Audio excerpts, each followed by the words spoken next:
I feel like the advent of mass timber has really been this catalyst for project teams and clients wanting to kind of know more about where does the wood come from and the procurement decisions that we're making good. And it's a really difficult question to answer. Anybody that's even tertiarily familiar with the world of forest and forestry and forest ecology or wood products and wood product supply chains, it can be kind of immensely overwhelming. And even, spending years in it, it's kind of like you learn something new every day.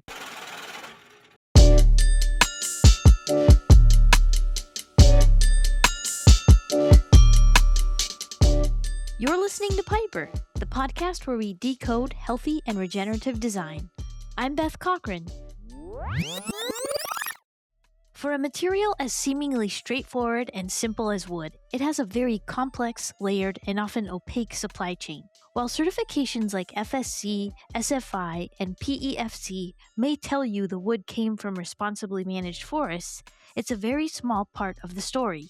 Like organic labels on produce, these certifications can offer some peace of mind, but they don't tell you the lineage, where specifically the wood came from, the forest management practices, or how it was handled along its journey. As the use of wood and mass timber continues to grow, sustainability leaders across the design and construction industry are starting to require more transparency to meet rigorous sustainability goals. And that's where organizations like Sustainable Northwest come in. This environmental conservation nonprofit does many things, but one of them is connecting responsible forest owners with buyers and specifiers, creating transparent regional supply chain networks, from forest to frame. And seeing the impact Sustainable Northwest was having on forestry, mass timber, and local rural economies compelled Evan Schmidt and Oliver Ogden to join the organization as part of the Woods Market team. Though each took different paths to the nonprofit, they ultimately started from the same place, a lifelong passion for nature. For Evan, who now serves as a Woods Market Senior Program Manager, it was a lifelong curiosity about the link between the built environment and the natural world that led him to architecture and subsequently mass timber. I studied architecture originally. I was really interested in the sort of the interface of the indoor-outdoor environment. I worked in architecture, I worked in landscape for a while, and eventually I was really compelled to go back to school. I went to grad school for wood science at Oregon State University and fell into the world of mass timber. I ended up working at Tallwood Design Institute for about 6 years. It's an applied research institute focused on mass timber. While I was working there, I kind of found increasingly that the conversation surrounding the forestry side was something that was really compelling to the architects and the contractors and the engineers that we were working with. The excitement about mass timber kind of turned into these deeper questions about, where is our wood coming from? Are we making good procurement decisions? So while I was at OSU, I ended up interacting with our current director of the Wood Markets program, Paul Vanderford, who had been working with CGF and Timber Lab and some other kind of big names in the mass timber sector on the Portland Airport project. And so I kind of got exposed to the Portland Airport project prior to joining Sustainable and jumped on board and haven't looked back. Oliver took a slightly different path to Sustainable Northwest, one that started in natural building storytelling and eventually led to creating his own design-build company that focused on bio-based building practices and materials. Now, as a wood advisor specialist at the organization, it's come full circle for Oliver. He's getting to put both career experiences to the test. I actually sort of got interested in the themes around natural resources from a storytelling background. I studied the arts and was working in film and photography, both in industry and also doing my own work. And I was finding increasingly that my own work was exploring the themes of our built environment and the natural world and interconnectedness between the two, or in some cases, lack thereof. And so I spent a number of years working in film and photography and also on the side exploring these themes and getting to become more knowledgeable about how we use natural resources in the built environment. And at some point, about a decade ago, I decided that rather than using the mediums of film and photography to explore these issues, I thought maybe becoming a builder actually would be a way in which I could affect impact. So I started my own design and build company, working really with the mission of exploring and engaging in natural environment, resource extraction, and kind of understanding what was all involved with that and creating new models and doing research and development toward that end, working with bio-based materials, wood fiber, straw, and the like. And so through that and through a number of years of R&D, I created relationships and eventually found my way interfacing with Paul Vanderfort at Sustainable Northwest and thinking about how the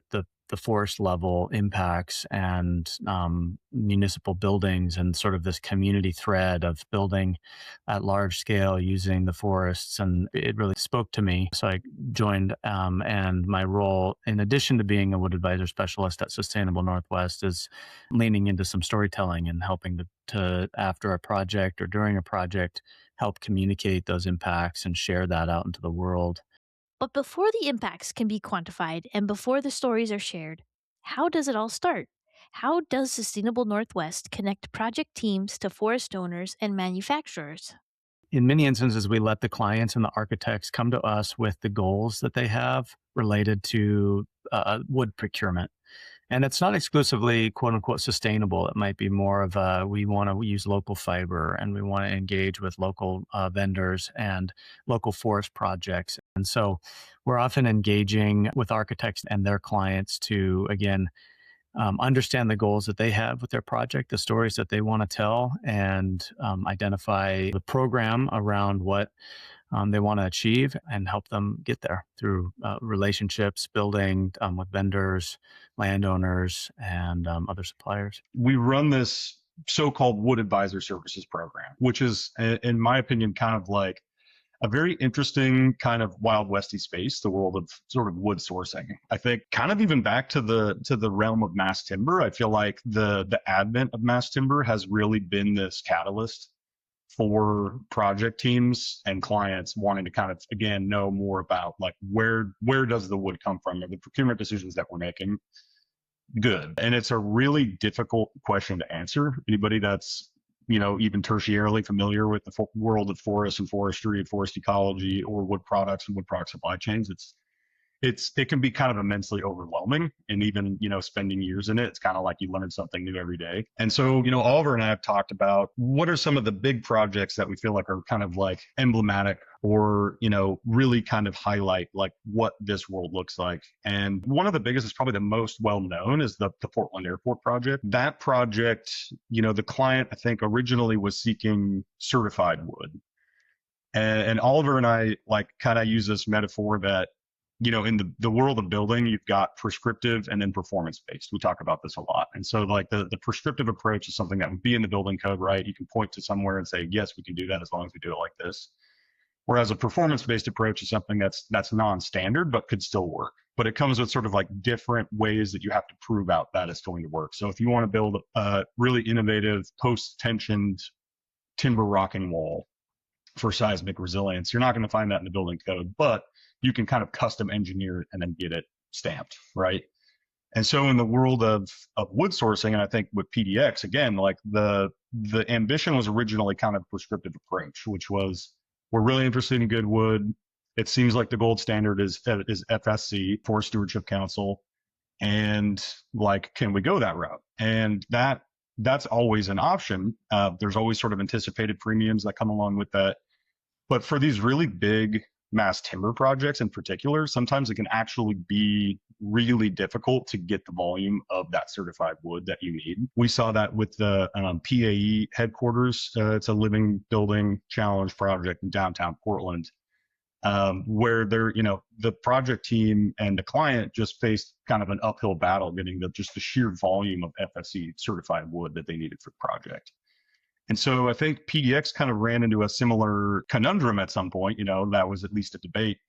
And I think that's where the project kind of pivoted towards this sort of performance-based approach, where the question then became, well, if we couldn't, or, if it were difficult enough to get all the FSC wood that we need for this project, what would the alternative look like? What would non-certified sources look like that sort of meet at least that bar that we feel like kind of represents good forestry or even possibly exceeds it? And so that kind of kicked off this huge collaboration that really focused on kind of like the region, right? Well, like what is local within a few hundred miles of the project site what forest landowners, what kind of forest practices are they engaged in? How do we work with the mills to sort of like ensure that we're getting that fiber from those forests into the project?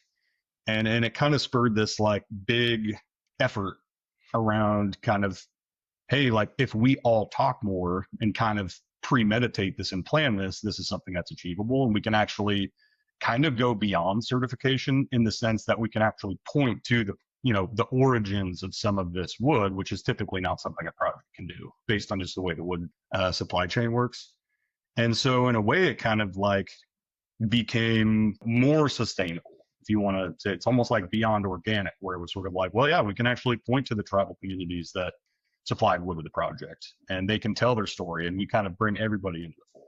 Just to kind of circle back to the question there, how does Sustainable Northwest work with project teams and wood procurement? I think it varies quite a bit. And again, it's led by the goals of the architect and the client. In some instances, we are oftentimes providing a transparency pathway. And so maybe we're not wanting to necessarily influence the procurement, but we want to understand better. And that's happening more and more, as Evan suggests, there is a Wild West. And sort of the first stage is to try to create some maps and some frameworks and some understanding of what's happening when certain types of wood are specified. And so that information then comes back, if it's a repeat client or repeat architects, that we learn a little bit more each time and each project. And so that it's more of an iterative process with some of these clients, that we are first engaging and understanding what the lay of the land is, understanding more by engaging with all of these vendors and landowners. It's really a relationship building process between everybody. I just wanted to note too, I think one of the coolest things that I came across just in reading some of the interviews that ZGF did about the Portland Airport project, and it was how you guys really served as this connector. They got to connect with the people behind the product, and which they rarely get to do. So I thought that was just really cool. That connection is exactly right. And I think that that's why, in addition to ecological stewardship, it's just about the community, and it's about the social networks that we're building around this shared resource, and putting faces and people that are, working on the land and in the mills, and sort of bringing that full circle. And I think it does create really a love for our region and what's available in our region, and celebrate that. I think it's incredibly meaningful for everybody. I think, involved in the work. But it seems like it's also incredibly meaningful for the folks that are kind of typically hidden behind the scenes. It's like being like back of the house, right? You're working in the kitchen or something, and you never, the worlds are kind of separated and segregated. But we've heard these stories on PDX, other projects, where it's the folks that were involved in manufacturing the products, or who, were working on the forest landscapes, like get the sort of the recognition of the participation in the project, but then actually go see the project. I mean, we've heard firsthand from folks that were like, it's just cool to see like what I was working on, like what that turned into in the real world, because usually I'm just stuck, with my like blinders on doing this thing and I'm producing this stuff, but I don't know where it goes into the world.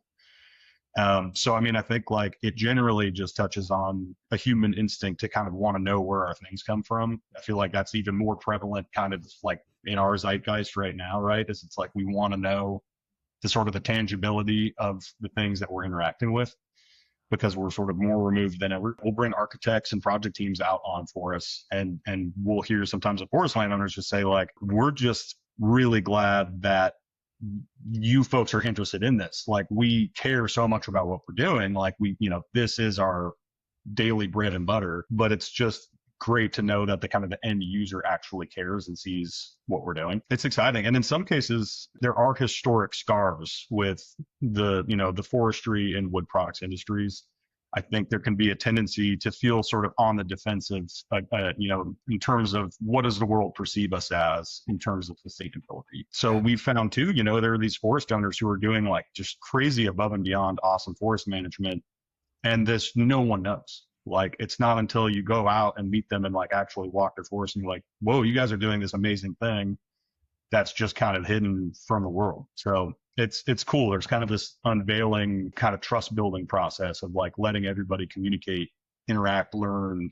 Going back to what Oliver keeps saying about storytelling, I think that is one powerful way of connecting the dots and telling the story and deepening that level of care and concern among architects. What would you say are some of the biggest misconceptions when it comes to specifying wood for a project that has sustainability goals? I think timing is an area where there can be, earlier engagement is in the process. I think giving everybody enough time to feel like that their voices are heard and that they can have enough time to react to what maybe is being requested of them. Because I think that everybody really have all up and down the supply chain. They love what they do. They really want to do good, and they want to maximize the best possible outcome all the way across the board. But if not given enough time, it puts a lot of strain on fabricators, manufacturers to kind of respond very quickly to requests that are coming from a client or architect. So I had to highlight that. I think is a fairly big misconception, as though these products are something on a shelf and it's just a matter of saying, no, I want the more sustainable one versus the less sustainable one, or I want the one that's closer instead of the one that's from far away, because these things are made oftentimes from scratch, and so they're made to order. So engaging early, I think, is kind of the thing I would highlight on that. There's sort of like two poles that I feel like we kind of think about and orbit around. One is sort of like the criteria themselves for the wood, right? Like, what kind of wood do you want? And I think that's one really important element. How do we decide how to spec this? And what sort of criteria are we applying? And then the other end of the spectrum is sort of like the implementation and the sort of the transparency side, which is, I feel like Oliver's, makes a really good point. It does seem like on that implementation side, timing is probably one of the biggest sort of arenas of confusion. Forestry is really complex. And so I think those misconceptions kind of tend to orbit around like overly simplified conceptions of what sustainable forestry might be, or like what good and bad wood might look like. So I feel like even just at a really base level, there is a pretty overarching misconception, I would say, that most wood comes from industrial, intensively managed forests. An interesting process, even just for Oliver and I, as we go out and we meet with manufacturers and mills and landowners or project teams, we'll collect sourcing data from lumber mills, for instance, or from a manufacturer that sources from a bunch of mills. And you'll see the sort of the natural pie chart of where they get their wood from. And it's always just so much more diverse than you might sort of just think otherwise, right? Where it's like, well, yeah, like we sourced from 200 different landowners this year. And, 30 or 40% of that came from federal, U.S. Forest Service harvests that have their own, kind of unique gamut of like, what does that look like? What does that mean? And then, you got private landowners, but those could be small. Like a lot of those might be small family farms, generational farms, farmers that have 10 acres of forest on their land. It could be large private landowners, could be from tribes, from state forests, community forests. So the misconceptions tend to sort of orbit around just oversimplified models of what the reality is, like at large. And then I think like just digging in a little bit further there, I think there's a sort of a misconception that business as usual is this very kind of clearly defined thing, because there are so many differences even between regions, right? Every state has different best management practices. Some states, those are regulatory, and some they're voluntary. It's easy to sort of cast business as usual as bad, but like we were saying earlier, sometimes we'll go meet with folks that would definitely kind of get lumped into that like industrial forestry side of the equation. And you go out and you walk the forest and you're like, you guys are practicing 80-year rotations, like just doing these like crazy above and beyond, awesome practices. And it's like, well, nobody knows, So I think just the misconceptions are sort of all around, but it definitely, they come from sort of the forestry angle. And then from that sort of like, all right, we know what we want. How do we actually do this now? Given that misconception, how do most project teams or specifiers know the level of specificity that they can get to, or I guess around the criteria when it comes to wood procurement, or do you have to educate them? jumping off of what Evan was saying, it is very much a Wild West. And I think we're on a steep learning curve. The whole industry is. And I think everybody is in good faith wanting to daylight a lot of this information all up and down the spectrum. I think that there's rightful, concerns from, manufacturers and fabricators that some of the sourcing data is actually proprietary information in part gives them competitive edge. The reality is the amount of logs in the market is somewhat on a scarcer side, in our region. And so people are fairly protective around where they get their logs, particularly on the private side. But having said that, there is a fair amount of education with architects and sort of, I think, again, trying to allow, something that came up earlier is that Sustainable Northwest is sort of a bridge organization. We're trying to create pathways between the built environment and the natural resources and the natural world. And that's a relationship building, that's trust building, as we've discussed. And so I think the big thing there, as far as the education, is a lot around trust. I think, and building that trust. And really, Sustainable Northwest origin story is coming out of what was, a very tense, to put it mildly, time in Oregon history and Pacific Northwest history during the, late 80s and 90s of the timber wars, where you had groups that had very different goals in mind, and Sustainable Northwest kind of came out of that as, we need to identify commonality, and we need to find ways to talk to one another and to create a system that works for everybody. So that's sort of our origin story. So I bring that up again because that's largely the role we play. We first try to understand what the goals are of the architect and the client.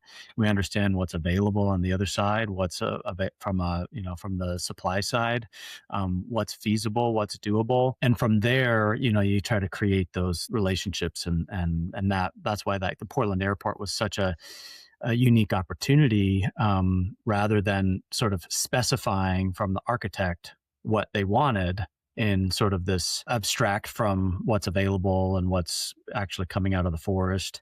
It was the other way around. It was, let's understand what's coming out of the forest, what's already being fabricated. What can we ask of these manufacturers and fabricators that they're already doing? How do we lean into that? And how do we honor that? And then we come back to the drawing board and specify that. So it's about kind of creating that symbiosis across the whole supply chain and what's available. And I think given enough time, landowner, manufacturer, fabricator, they're all willing to come to the table and be challenged, but it works much better if that's an open dialogue and a conversation rather than a specification. Yeah, I love that. I mean, I feel like I couldn't put it better. I really do feel like it's the critical element is kind of communication and trust, right?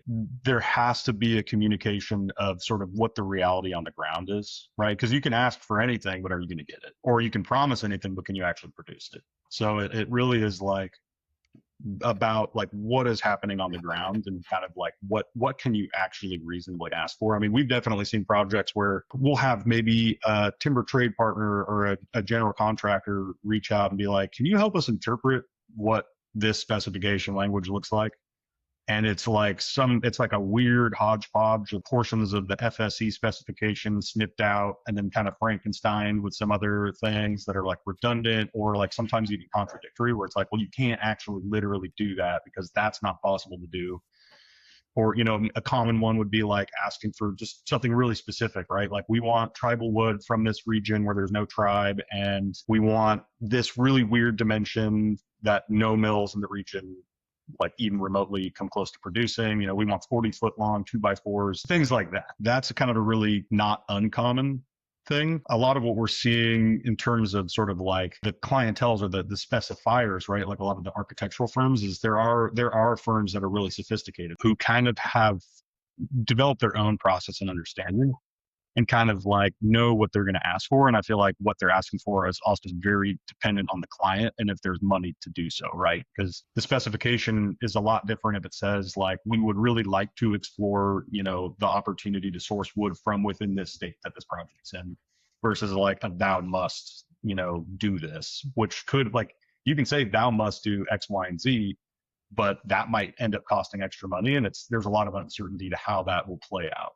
So I do think that's kind of where we oftentimes come in as well, is that early exploratory of like, well, yeah, like this should be feasible based on these mills, these relationships. And we could kind of try to do that legwork up front to kind of gauge if this is something that's possible. Like, what can you achieve? And I think our friend Scott Mooney at Bora, who's done a lot of cool work in this space, he had a metaphor I liked, which is like eating a salad, where he's like, you know, they're kind of thinking of wood as like on the kind of like good to best spectrum. It's like, okay, you want to build your building out of wood, especially from a carbon perspective. You made the right decision, right? Like, you're eating a salad instead of a steak, your carbon footprint's going to be lower. But then you can kind of start asking the questions of like, well, how do you then optimize that? So I think like starting with really broad overarching criteria can be really useful. I feel like we've seen more project teams say something kind of along the lines of like, our primary objective is that it comes from within this state, or from what kind of within this proximity to the project. And our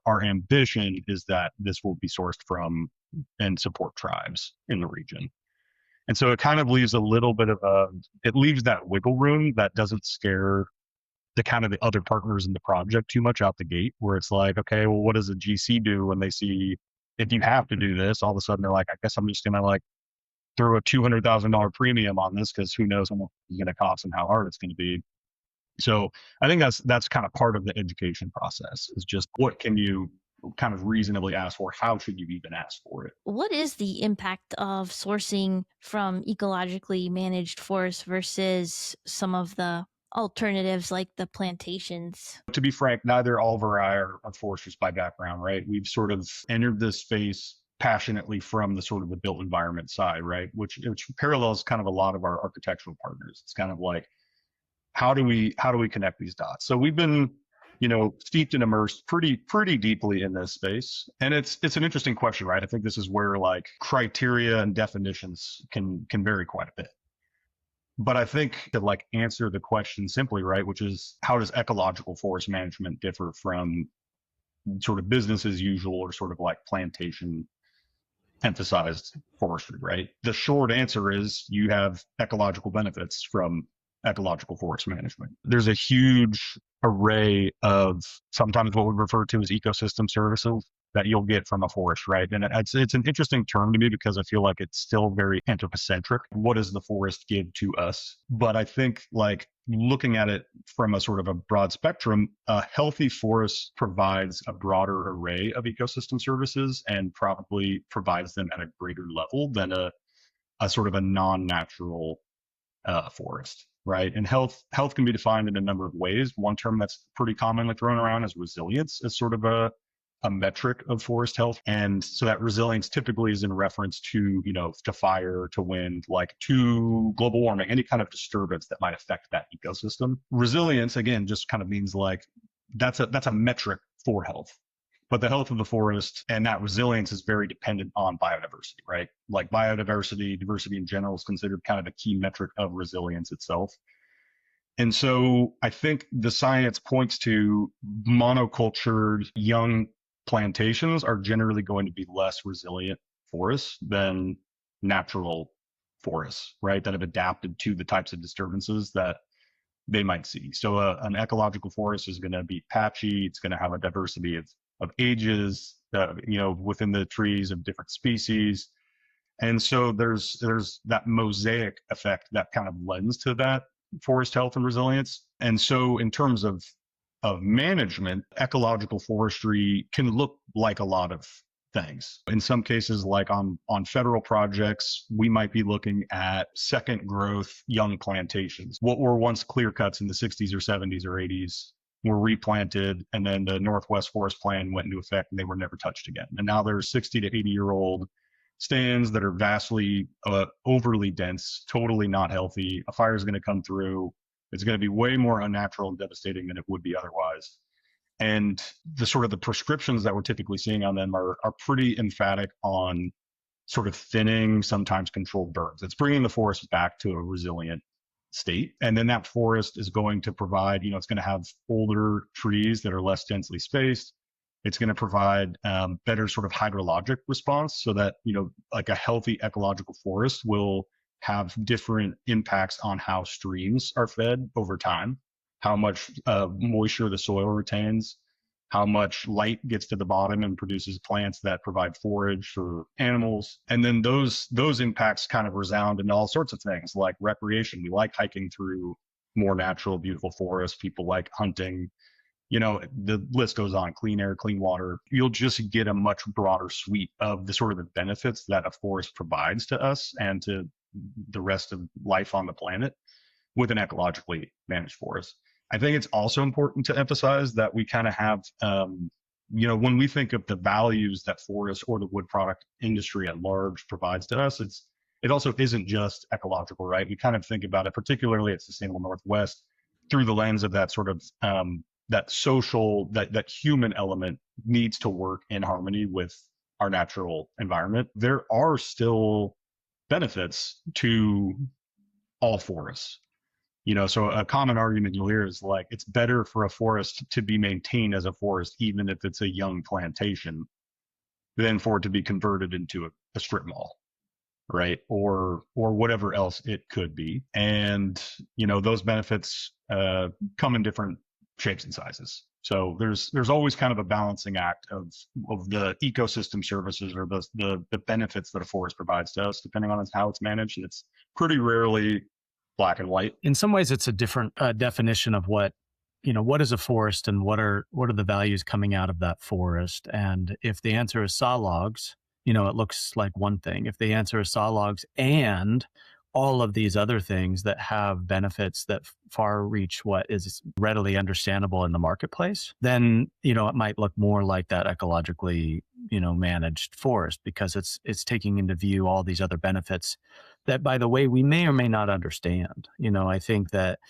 one of the key things is, Aldo Leopold, and I'll sort of paraphrase this, but, one of the early foresters in the 40s kind of thinking about some of these concepts early on, he makes an analogy to tinkering and creating, nobody would take apart a radio and then, even if they didn't understand what that little cog was, it's like, well, I don't think I need it. I'm going to toss it out. And then all I'm going to prioritize is the face with the numbers and the thing that tells me the time.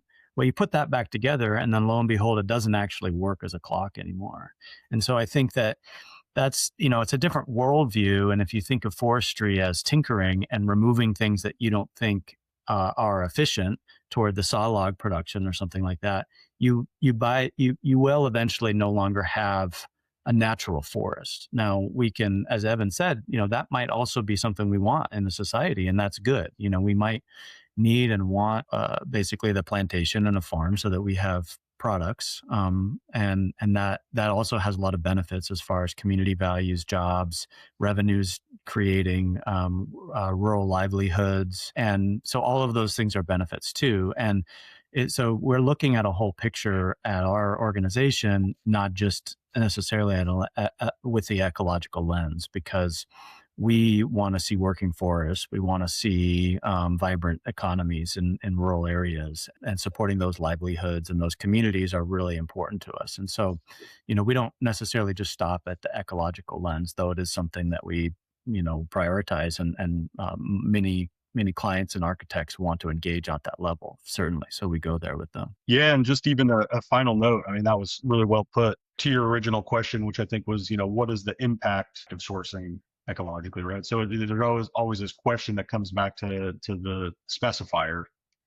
For somebody that wants to procure, do they have that vote with your dollar capacity to sort of impact what these practices look like? And I think that's what a lot of clients and project teams face, right? Like, we want to make the right decision. What does that look like? And what's it going to cost, if anything? It's hard to quantify that impact, but I do think, we're all really well aware of the fact that the way our sort of economy at large works is that it externalizes costs and benefits. There's a lot of value even just shedding light and just providing that preferential purchase to stewards that are both producing timber, but also, going a little bit above and beyond in terms of the types of forest management practices that they're using, because they're probably making less money if they're investing in a more ecological oriented kind of type of forest management, right? But that reduction in revenue might translate to all sorts of benefits for everybody in that region, or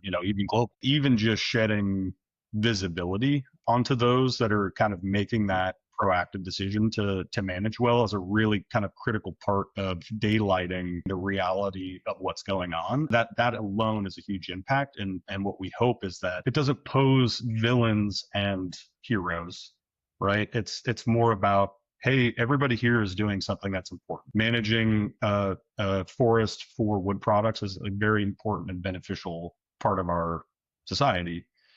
But it's okay to differentiate and sort of provide preferential value, or at least to call out the value that we're seeing from, those that are practicing ecological forest management. And then, just that specification, that impact, that's kind of the first stage of really beginning to make that a reality. And it's our goal that if these things are being valued more in the marketplace by architects and their clients, that ideally we're also, that translates into added value to the landowner.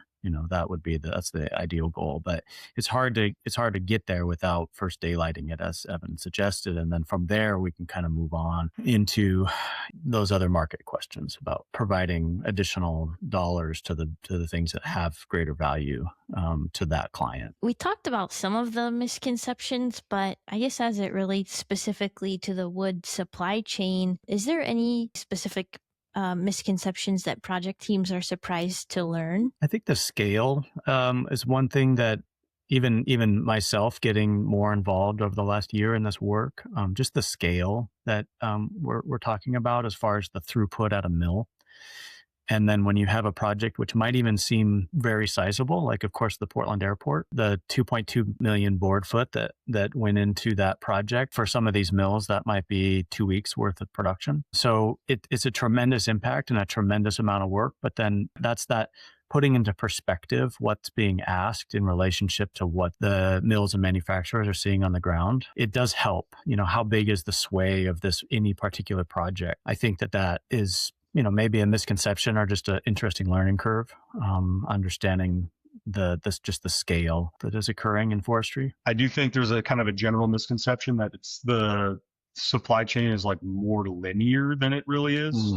I think there's probably, it's back to like overly simplified models, whether it's like an overly simplified model of forestry. In this case, I think the conception is sort of like forests goes to a mill, the logs go through, and then that like goes to a purchaser. But if you sort of reverse engineer it, you look at like an engineered wood product like cross-laminated timber, that laminator is sourcing from maybe a dozen different mills. And then each of those mills is sourcing from, in that window of time they're supplying the project, maybe dozens and dozens of different forest landowners. And so there's a huge web of sources and sort of interactions and sales and purchases that happen. And then beyond that, you've got brokers and you've got secondary manufacturers, like a mill might be buying logs from another mill, right? Like a mill might get a bunch of logs and they're like, well, we don't handle this species, or we don't want these logs. So now we're going to sell it to this broker, and that broker might sell those logs to another miller. So there's just so many different ways that things can move. It's sort of dizzying. And I feel like that misconception kind of leads to another misconception that it's, or maybe a few, which would be like one, that it's easy to segregate, to like basically say, we want logs from that forest. It can be very difficult to do, right? And then sometimes if you have the right partnerships and the right types of mills that have this sort of the way that they operate might make it easier. But if you're working with a mill like Oliver alluded to, that's, producing just insane amounts of lumber per shift, there's just no way that they're going to be able to stop the machinery of everything that's going on to run sort of a custom batch of logs from one source. It's just very difficult. Also, kind of even just on it kind of connects back to the transparency side. I think there's just misconceptions about how easy it is to get certain types of transparency for that reason. Like when you ask for transparency, you're kind of asking for that whole ecology of where the sourcing happened, unless you can segregate. And then finally, with that transparency, I think there can be misconceptions of what information can be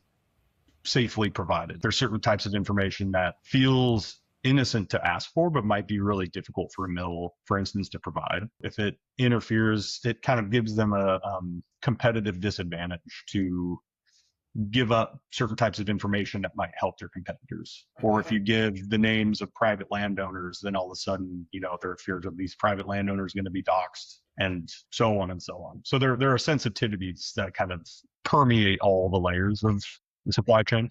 Do you guys work on projects across the US, or is it specific to the Northwest region? We have a few clients that, because we're early pioneers in this Wild West sort of space, and a lot of attention was brought forth by the Portland airport internationally. We're in some ways uniquely qualified to handle these sort of relationships, and so we have now a few clients that bring us, within the North America, I'd say. And so we are engaging somewhat across Canada and into the Eastern Seaboard. It's not really our goal or interest. We are Sustainable Northwest. And I think that each region, as Evans alluded to, each region is very different. And, for instance, if we're advising on a project in the Southeast, the forestry is very, very different in the Southeast of the United States, and what's expected and what's a baseline.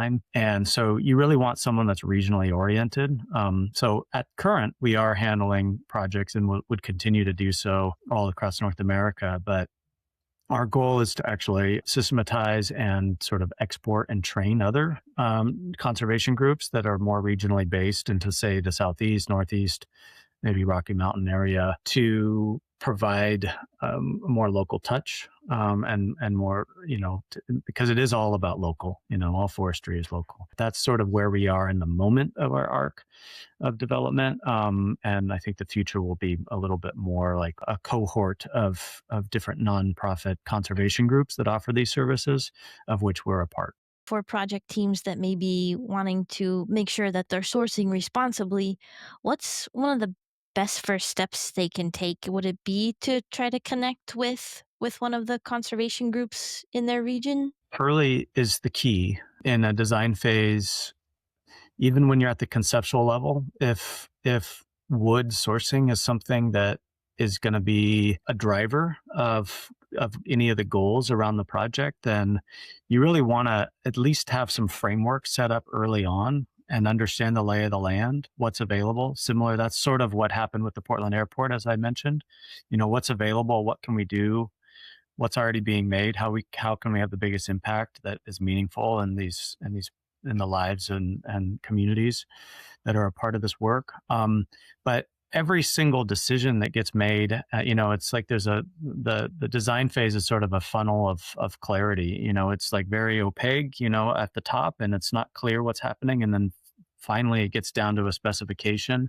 Every single sort of inflection point along the way effectively reduces opportunities to affect change. And so it might be something as specifying a mass plywood panel versus CLT. Those have very big structural ramifications. So you can't get to the end of the project and then say, oh, I want to work with that vendor because they do that necessarily, because they produce different things, different spans, different species. All of these things play a role. So again, early is the best. And yeah, I think getting in touch with someone to help give a primer on what is the arc of a design, what are the key inflection points along the design process wherein you might be closing the door on certain opportunities. I think that's the way to think about it.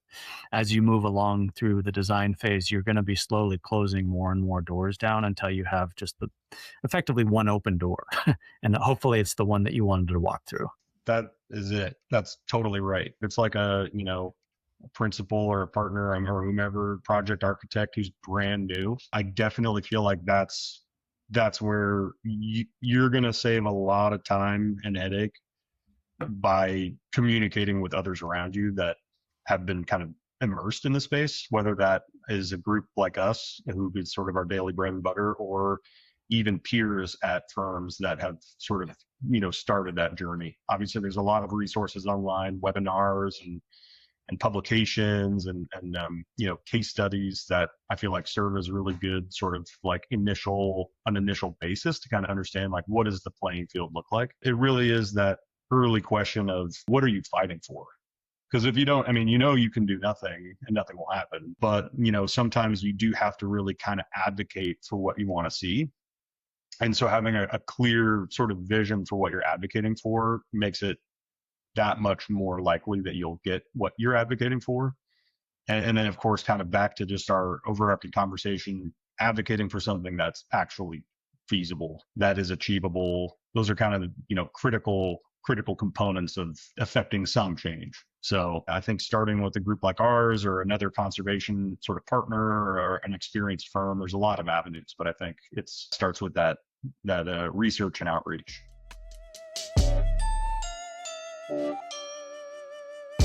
If you enjoyed this podcast, please share it with a friend or colleague, or leave us a rating or review on your favorite podcast player, but only if you liked it.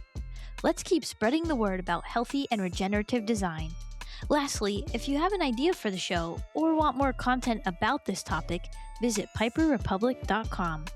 Thanks for listening.